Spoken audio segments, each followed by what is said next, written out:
first and foremost, we'd like to thank all of our patrons who are supporting us day in and day out. And first of all, we have our legendary patrons who provide us the most.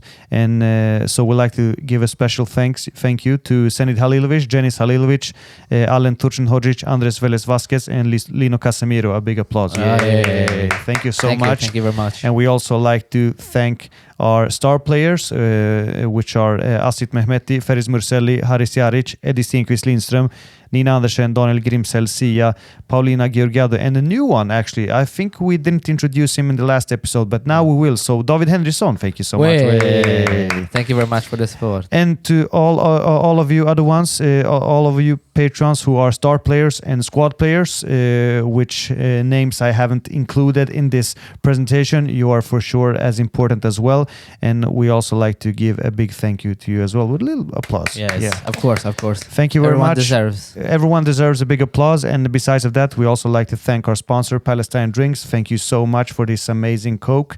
We also like to give a shout out to their energy drink. I really like the can, actually, to be fair. It's a beautiful can. But you ask me. I like the color, with the three, with a tree. And doesn't matter. Yeah, doesn't matter. I've actually tasted the energy drink. I liked it despite not drinking the energy drink. Normally I don't drink the energy drink, but still I like it. But this is my favorite for sure, since it's like the regular Coke, but it's sugar-free, and I really like the taste. And to be fair, I'm a kind of a sucker when it comes to this taste. So despite it's not so good to drink too much Coke, but I just cannot resist it. So thank you so much, Palestine Drinks, and thank you to your contribution for the people in Palestine. Thank you so much. Thank you very much. And by that, Hazem, what do you say? Let us continue with the actual football, right? Yeah, let's go ahead. Let's go ahead. It's been a fantastic week with the Champions League. Yeah, really. I mean, it's going to be our main topic also. It's going to be our main topic, just as you said. And when we are recording this, it's on a Sunday, so we're basically less than 48 hours away from the second leg, which will be with some huge interest. But let us first talk about our shirts and basically the first teams that we're going to talk about, because for sure I'm an Arsenal fan and you're a Barca supporter, for all of you who don't follow Parken Södra on a regular basis. I mean, the reason why the game against Real Madrid was so important was not just because of the win, but it was actually because Arsenal really showed that we're back where we belong. We belong on top four, with the top teams in Europe. And I mean, we have struggled for so many years. I mean, people have basically left us off in 10 years. 10 years. I mean, for sure. Yeah, 10 years and maybe even more, Hazem, because we have struggled a lot, not just in the Premier League, but in Europe as well. And I mean, we haven't been like a powerhouse until now. I mean, now Arsenal is really a team with a different kind of respect. And against Real Madrid, we really showed it in every aspect. I mean, look just at like a player of like Myers Lewis Kelly, who just perform at such a high level despite his age and just dominates, not just only on the left side, but he also progresses through the midfield. He's such good technical abilities. So, I mean, this shirt and this season, maybe it can mean something special. I don't know. Arsenal hasn't still won the Champions League. Maybe it's not our year this year. But I'm still satisfied with the game against Real Madrid. And despite how it goes on Wednesday, the guys must be proud because of the injuries and stuff like that. What do you say about your Barcelona shirt? As always, coolest. Once you go, you always stays with that. Even if you lose, draw, or you win, you're always going to support. And that's the shirt means for me every time I wear it. So I support Barcelona this day and forward. Very short, very short and very clear. And you have wore this shirt for a long time, for many episodes, I should say. And I mean, if you look at the stats, actually, Barcelona has been absolutely fantastic in the Champions League. We just watched, or we just read some stats from Opta when it comes to a player like Rafinha. I think that he has contributed to like 18 or 19 goals this season, which is absolute madness when it comes to the stats. To see him. It's amazing. I mean, I think that the statistics actually show that the only player who has been at that level when it comes to goal contributions is actually Lionel Messi, which basically just tells us how good this player is and how he has developed in Barcelona. Just like when you compare to 1 year, 2 years ago with Xavi and all the struggles he had with potentially being sold and stuff like that. But we'll continue to talk about Barcelona, Hazem, and we will go back to Arsenal. If we look at the chances in particular, do you say that this game is over, or do you think that Real Madrid can provide us a miracle once more? I will stay with the 60%. As I said before in recent episodes of Parken Södra in Sweden, that I said Arsenal have 30% chance to win and Real Madrid have 60%. So I will stay with that. Even if you did win the first game. I know Real Madrid because we meet them each year, 2 games.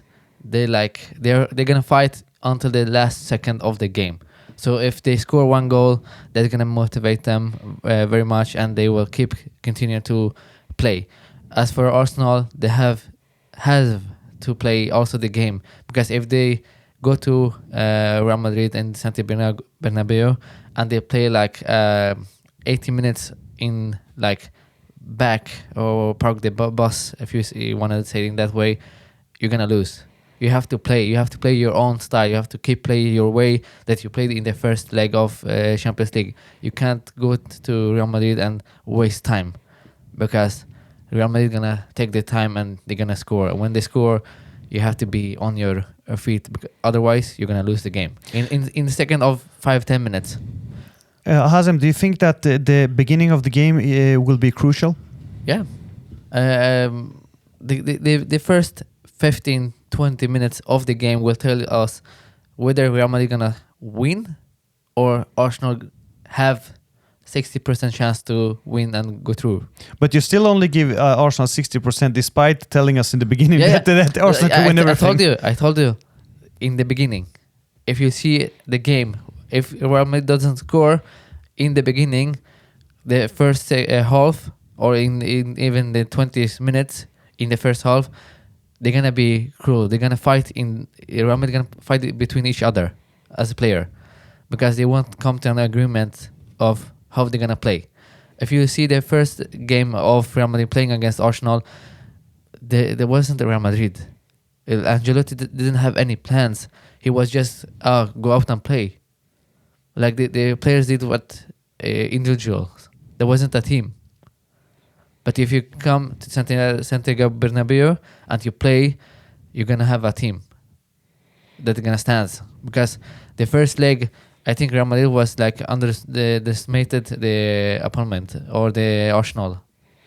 But do you also think that despite you're talking about underestimation, you're talking about bad team spirit and stuff like that, but I think an issue as well can be the injury crisis that Real Madrid have, because they don't have any injuries. Yeah, but they have I think full team on offensive. Yeah, come on. Okay, they have Mbappe, they have Bellingham, they have Vinicius. They have a team that can defend also. So you can't say that they are missing a player that's gonna do the 80% of the game. So you think that despite missing Carvajal, Militao, Ceballos, you don't see that as an issue? No, that's not the issue. The issue is that the main current players are not playing well. If you see the game against Arsenal, it's more individuals than they are a team. They don't play as a team. That's the problem with Real Madrid. But if you look at Arsenal, they don't have any player that is number one. They are playing like a team, not individuals. That's the reason that Arsenal may have even bigger chance to win if Real Madrid don't score during the first half of the game. Do you think that this game will decide the fate of Carlo Ancelotti? Yes, of course. I think even if they go through, they're gonna change the coach in the end of the year. Do you consider this issue Real Madrid have with the fact that Carlo Ancelotti is the manager, or do you actually think that the players have the biggest responsibility? What do you think? Of course, the players. They are the main players. They are playing the game. Ancelotti is only giving them tactics and prepare the team for the game. But as a coach, you have to make the team come together. So he also have a responsibility for the current situations, but he's not the main issue. If you ask me, the main issue is the players. They have a responsibility to come together and play as a team if they want to win. Last but not least, we have talked a lot about Real Madrid. Arsenal, they just played against Brentford yesterday. It was obvious that they didn't have so much focus on the game. They played a fair and square 1-1 draw. They rotated a lot. Do you think that Arsenal will go through, or what do you think? You talked about 60-40 when it comes to percentage, but realistically, do you think that Arsenal have a big chance, or do you still think that Real Madrid can do some kind of miracle? I will stay with 40-60%. To Arsenal or no, to the Real Madrid. 60-40 still. Yeah, I will say, as Arsenal, as told you, they have to play. If they don't play the game, they're gonna lose. So basically, this is about this is a mental stuff. Yeah, it's mental stuff. Everything's in Arsenal's hands. They are leading. They are 3-0 in the current situations, and they're gonna play the second game away. Everything is in their hands. If they come and play the game, and Mikel Arteta prepares the team very well, they have a chance to go through. But it's gonna be a miracle, because it's gonna be fight. It's gonna be like they say it. The players gonna eat each other. They're gonna be fighting into the last minutes. They have to run for each other every minute. They can't be sleep for 1 second, because every time that Real Madrid gets the ball, they have to be prepared. You know, Real Madrid, they are playing very well when they defense and they attack. They go with the counter attacks, and they have fast players on the right and left sides, which gonna be attacking every time they get the balls. They're gonna play with the long balls in 90 minutes. So Arsenal have to be good in defense, in midfield, and in attacking. The chance they get in attacking, they have to score. If they score 1-2 goals in the first half or in the second half, the game is basically game over for Real Madrid. You're gonna go through. But if you don't score in the your chances you get and that you create as a team, Real Madrid gonna take the advantage and they're gonna score. I'm telling you right now, they are to play against Real Madrid. You have to be awake in 90 minutes plus. You can't be sleeping for 1 second. Then you're gonna lose the game. I like the conclusion. I agree with you totally. So that's why we go to the next game. And the next game is, of course, the game which includes Barcelona and Dortmund. And for us who saw the game, we saw a very dominant Barcelona side. They were very, very offensive. They created a lot, a lot of chances when it comes. And I mean, what Hansi Flick has done to this team is amazing. I mean, look at the dynamics. They can both play when it comes to possession, but they're also so good on the counterattacks. And 4-0 against Dortmund. If Arsenal Real is not over, what do you say about this game? I'm not happy. I'm not happy with 4-0. What? I'm going to tell you why. I'm going to tell you the reason. We play against Dortmund. We create a lot of chances for the first time in Champions League between all the games we have played so far. But we only score 4 goals. We miss a big chances to score even more goals, to score 8 goals, to just go and play the next game with our B team. We missed so much. And also Dortmund, they did great. They didn't play as well as Barcelona, but they did give great chances to score. They missed a lot of chances also. So 4-0, Dortmund, if Barca can score 4-0 in the first leg, why can't Dortmund? Because if you look at Barca, we are playing on defense very high. We don't have the lines that are back. We are playing very high lines in our back and defense, which creates problem for Barcelona. That is our main issue. If you see the other team that have scored against Barcelona, is because of our main issue that we play with high defense. And you see at Dortmund have players that run through this defense that we have created. So we have to be awake on the long balls that they're gonna play, and they're gonna score the chances. They're not gonna miss this time. But I still think that 4-0 is a fantastic result. I understand. I mean, look, Hazem, I understand that you're a little bit concerned about the defensive issues and stuff like that with the high backline and stuff. But still, I mean, if you look at the players that Barcelona have and the experience in a player like Robert Lewandowski, you have a Frankie de Jong who's just, I mean, his partnership with Pedri is absolutely amazing. I mean, maybe the best central midfield duo in the world, possibly. I mean, I'm not concerned at all when it comes to my neutral point of view. But if we talk about the future, because for me the game is finished. I know that you don't want to jinx it. I know, but no, it's not about the jinx it or anything about that. But I know Barcelona, when they play like in low, they don't play in high levels of the game. They're gonna pass through. They're gonna make the time to go on. Of course, they're gonna create the chances to score even more. But when Barca plays in like how do you say it, in passive way, I know that they're gonna be in troubles. They're gonna play with the confidence. They're gonna play with that they have already won the game and just make the mistakes that we don't need to see. So on that reason that they're gonna come in with a big confidence and play, but you are forgetting that you are playing away games. The stadium's gonna be cooking. The fans gonna like roar for Dortmund. They're gonna be there in 90 minutes for Dortmund. So you're playing against 12 players, not only 11. So basically 60-40 to Dortmund. No, I don't know. I will go still with Barca. I'm just kidding.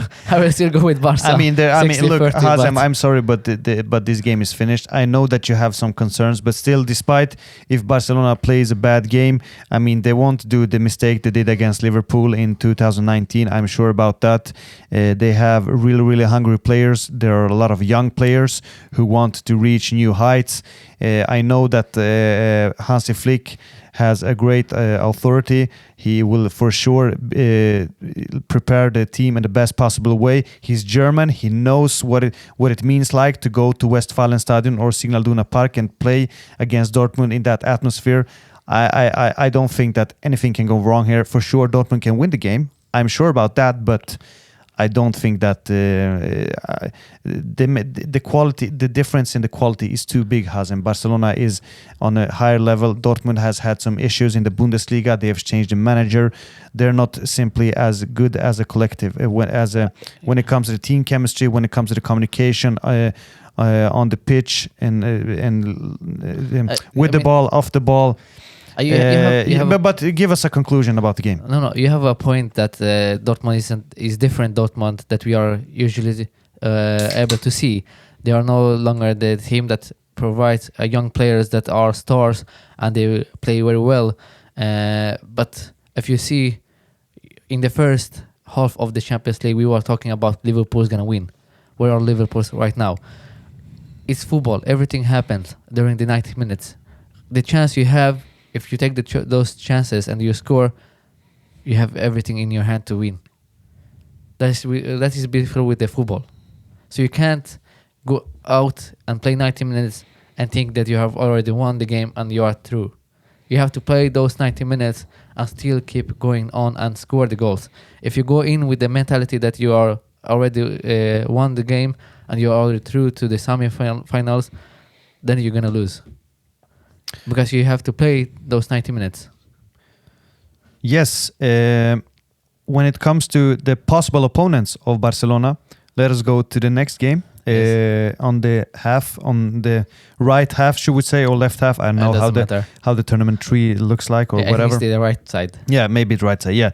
Inter against Bayern München and Bayern Munich. And to be fair, I must say that Inter played a really, really good game. I mean, to get a 2-win at Allianz Arena is absolutely fantastic. And I mean, if you look at the squad that Simone Inzaghi has, I must say that Inter is maybe the team with the best depth in the whole Europe, because you can basically put 11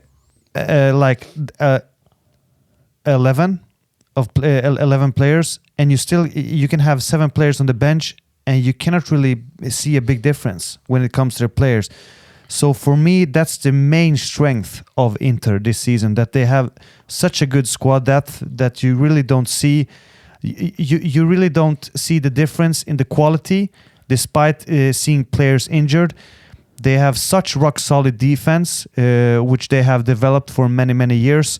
They have been a powerhouse in the Serie A. You know, for many people who has followed Inter during a lot of years, Inter has always been known for choking titles, but now it's actually the opposite. Now people know that, okay, in the end Inter will always win, because they have reached that stadium of aura when it comes to winning trophies, and they started that with in the middle of the 2000 era, after the Calciopoli and stuff. And I think that what Simone Inzaghi and the whole of Inter has done is absolutely fantastic, and I wouldn't be so surprised if they actually reach the final once more as 2023.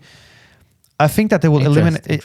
I think that they will eliminate Bayern simply because they have the depth, and I think that Bayern has too many important players gone. I'm for sure talking about Musiala primarily, but also a player like Alphonso Davies, who torn his ACL, unfortunately. But if we just, what do we think about the second leg at San Siro? Can Bayern provide anything? Can they somehow manage to rattle Inter in some cases? Or I will first of all go with the best opponents for Barcelona is Bayern München. Because as you said, Inter is a team that is compact. They have the players have known each other for many years. They have been played very well together, and they are Inzaghi have made a team that's play very well. Even if you have injuries with the player, the main star player, you put any players in the position, they're gonna still be playing very well, because you don't see that the main star players is missing because of the building that Inzaghi have made with the team. But as I said before, it's 50-50. The game is still open for either way. But for the best for Barcelona, I hope Bayern wins. I'm going to go in with the reason why I want to see Bayern win also. Not because we fear Inter. Inter is going to be a great opponent to have in the semi, but it's going to be very difficult for Barcelona to meet Inter and still secure the win and go to final. While we meet Bayern München with Kompany as a new coach, and with the many star players have been left Bayern München, it's different Bayern München than we have been seen for many years. With Hans Flick time, with the other coaches have been coaching Bayern München, it's different, a lot of different, because they have lost a lot of players that have been key players for Bayern München in past 10 years. And for that reason, I see Barca meet Bayern München is the best opponent, because we're going to win over Bayern München. It's not going to be difficult as we meet Inter. Inter is going to be more different to meet than Bayern München. Interesting. I also like the reason why I think that Inter is really one of the outsiders to win the whole competition is also we're talking a lot about the defense and the structure and the compact defensive abilities, but we haven't mentioned so much about their flowing offensive. They're playing so good when it comes to rotating the positions. They're very unpredictable when it comes to their build-up. I mean, look at the guy you can basically start a build-up with a player like Bastoni, who is a center back, and like 3-4 seconds later he can basically go up to the midfield, because they're so flowing in the way they play and changing positions. So they've basically done a great combination about the Catalan total football, combining with the rigid, solid Italian defense, which is really strong. And in that sense, I think that they really have the ability to just close this game and like play for the 0-0 draw in San Siro, because they're not going to give players like Harry Kane any sort of time in the box. And I mean, that will be crucial as well. Like how many chances will Harry Kane get? It's now or never for Harry Kane. Yeah, if you ask me, because he's on the age that he has a chance to go through and even possible to go to the final. If he doesn't do anything right now, then I think it's time to win anything with the Bayern Munich or wherever he goes. is with the 0 chances. I wouldn't say 0 chances, but for sure I understand what you mean. He turns 32 in the summer, and I mean there aren't so many chances left, but still, I mean the results he has shown in Bayern are absolutely fantastic. He was basically unlucky last year because Bayer Leverkusen was so amazing, but I mean this year he will finally get his first title, which many fans have waited for. But if you look at, I mean, we've talked about the depth in Inter, and we compare that to Bayern München. Basically, the injury of Jamal Musiala will hurt Bayern a lot in the way of, I mean, we're talking about individual qualities. Yeah. You mentioned that in the Real Madrid game against Arsenal, and the fact that you have the players with the X factor who can change the game by themselves. Here we're talking about Jamal Musiala, who basically has that X factor, and with him gone, it will be a whole different level on the Bayern München offense. I'm not saying that it's over. It's absolutely not over because it's only 1 goal difference.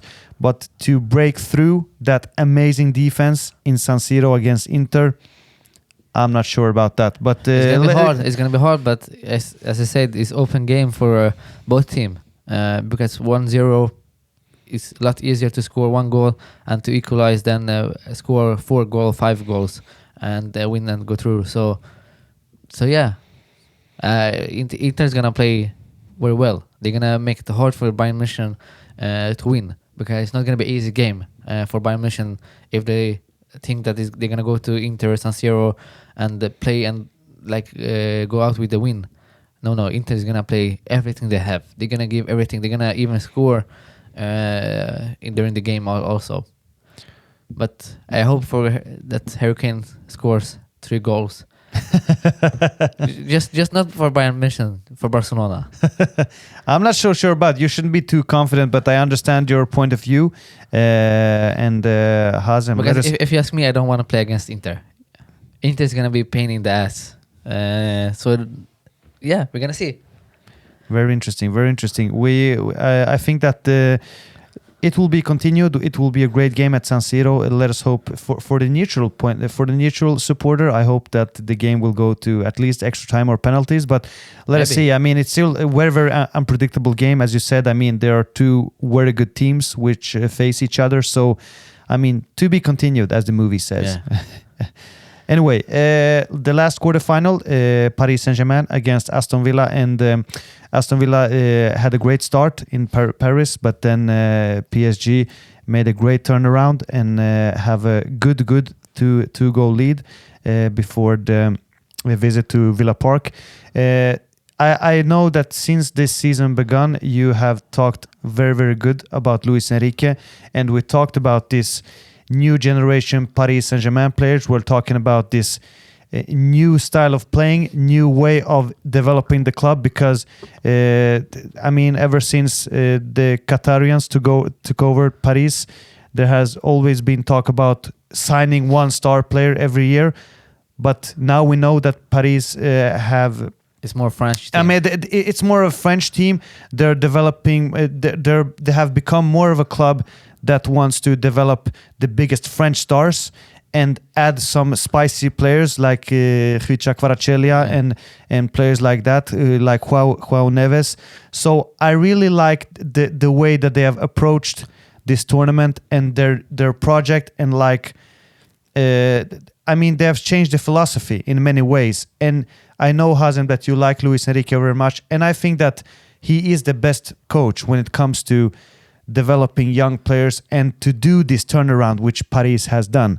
And it has been a tough and demanding season for Paris, because we know how tough it was for them in the beginning of the season.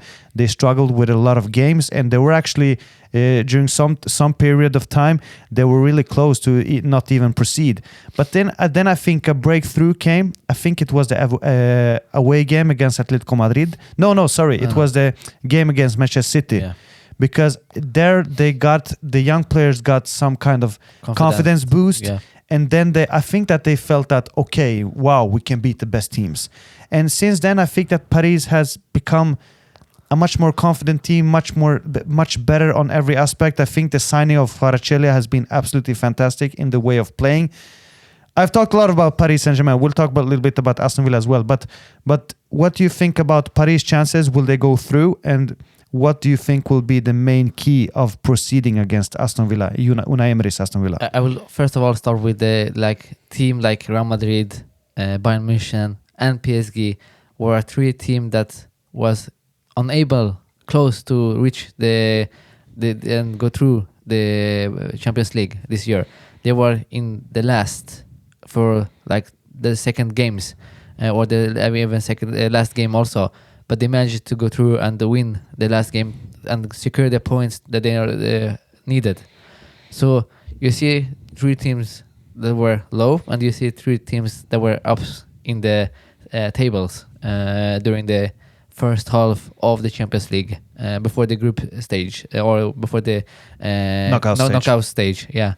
So as I said before, when Luis Enrique took over Paris and Saint-Germain, I said that's the best coach that they finally can find after so many coaches that have been changing, because Luis Enrique knows how to play from a young age and start with those and give them chances and create something out of it. We have seen also for the first time Paris Saint-Germain is not hype. They're not hyped as they were before. Oh, they're gonna win. They have Neymar, Mbappe. They have Lionel Messi. There's no hype around them. So even if Luis Enrique don't go through to the semi-finals, they're gonna be happy because they're starting something new. Luis Enrique have been building this team for the last 7-8 months right now. So he just give him the time.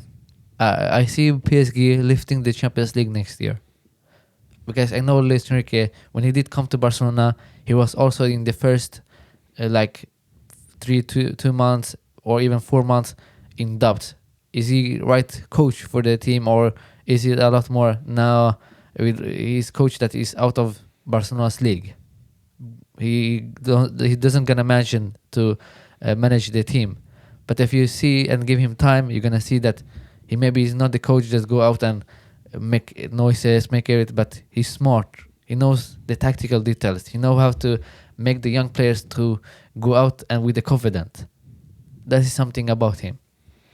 And I think that we're talking about the big games they had. You talked about the last games in the league phase, which they need to survive because there was actually some doubts about Paris Saint-Germain actually proceed to the knockout stage. But since then, they've been absolutely fantastic. And I also think that the game against Liverpool was such a huge confidence boost, because they basically played against possibly the best team in Europe. And they were down. They were down because of the loss they suffered in Paris, and they still managed to turn it around at Anfield and win it on penalties with that young squad, with that pressure.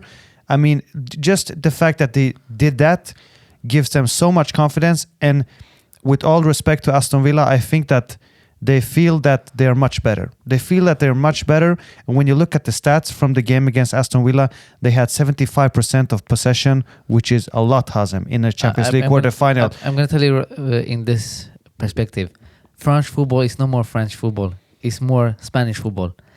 I mean, more and more, for sure, yes. Yeah, Luis Enrique is going to play with, as he did in Barcelona, tiki-taka. He's going to play with the ball through right, left, and find the chances, find the key players that he have and score with those players.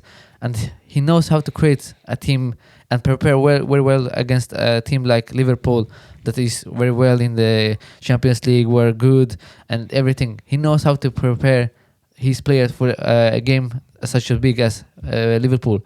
Now he's meeting Aston Villa. Aston Villa is happy to be where they are. They're making history. When was it last time they were in the semi quarters finals? Or never. So these big chances that Aston Villa have. I must tell you that Aston Villa has actually won the Champions League more times than Arsenal.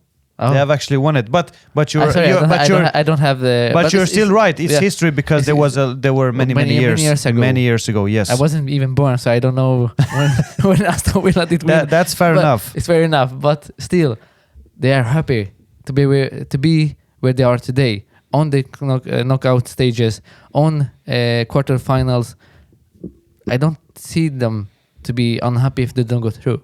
They're gonna come and play, of course. They're gonna try to win over Paris, and maybe they win. We don't know, but Paris is gonna play with the fight. Like they're like wine, playing easy pace. They don't have anything to rush.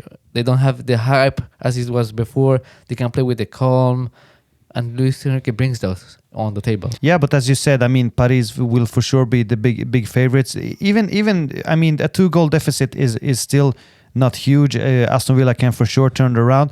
But I think the crucial part in the game will be how will Aston Villa transition from defense to attack, because now they need to put pressure on Paris Saint-Germain, and we still know that Paris Saint-Germain can play some good counter-attacking football. They have amazing players for that. You look at just, I mean, Dembele, Kvaratskhelia.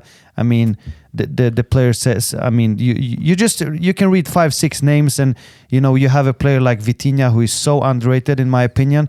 You talked about hype, and for me that player deserves more hype, because a player like Vitinha, who is absolutely crucial in the way Luis Enrique wants to play.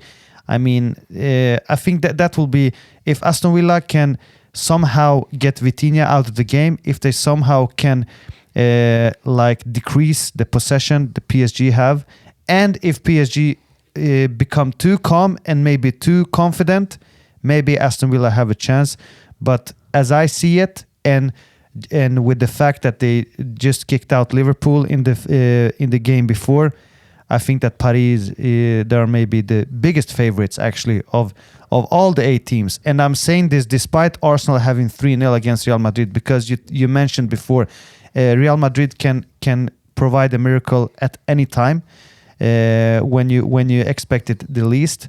But for me, Paris Saint-Germain is maybe the biggest favorites. For sure, Barcelona, you have the game against Dortmund, but before the games, before the first leg even. So I think that Aston Villa, it will be a huge game. It will be a very difficult game, but Let me tell you this. No, I'm just joking. But no. Actually, if you see Paris, the only target or only key that's gonna make them to lose the game against Aston Villa is in the individuals' mistakes. If they play very well and they don't do any individuals mistakes as a player, they're gonna win. But if they play and make difference for each other, because Aston Villa is gonna go and put pressure on PSG, so they have to be alert and be on their feet. When Luis Enrique plays his game, his style of tactics, it's gonna be more like calm, take your time, find the passes, play around. But against Aston Villa, which is going to put pressure, that's going to be difficult for Paris. Because as I know, they're not very well known for being easy on the pressure. The players going to be confused. They're going to just give away the balls. And that's going to cost them the game if they do it. Very interesting. I think that... we will get a lot of answers at Villa Park as well. But for now, we're pretty much done, Hazem. Yes. I think that we just need to say thank you to all the audience. And I think that we will talk about the Champions League a lot during upcoming weeks. I think it's going to be really interesting to see the games on Tuesday and Wednesday. And before we end this show, I just want to say thank you once more. Don't forget to subscribe to our YouTube channel. We mainly post episodes in Swedish, but every now and then we're going to post in English as well. And not just because of developing our language skills, but also to develop our YouTube channel in general. Don't also forget to follow us on TikTok. Follow us on Instagram. Our name is at Parken Södra as well on every social media channel. See the links. Yeah, exactly. You're gonna see the links below, and don't forget to rate our podcast on Spotify. You can also listen to this episode, the exact same episode as we publish which we'll publish on YouTube as well. Don't forget to give 5 stars and rate it. It will mean so much to us. Don't forget to support us on Patreon as well. You will see the link below there. And Hazem, have I forgot something or? Subscribe and give us the likes. Yeah, very important. Don't forget to smash the like button here on YouTube as well. And without you, nothing is possible. So thank you so much for providing your help to Parken Södra. And we see Hazem's big muscles over there. Yay! Ciao. Take care of you. Yeah, Bye-bye. Take care. Bye-bye.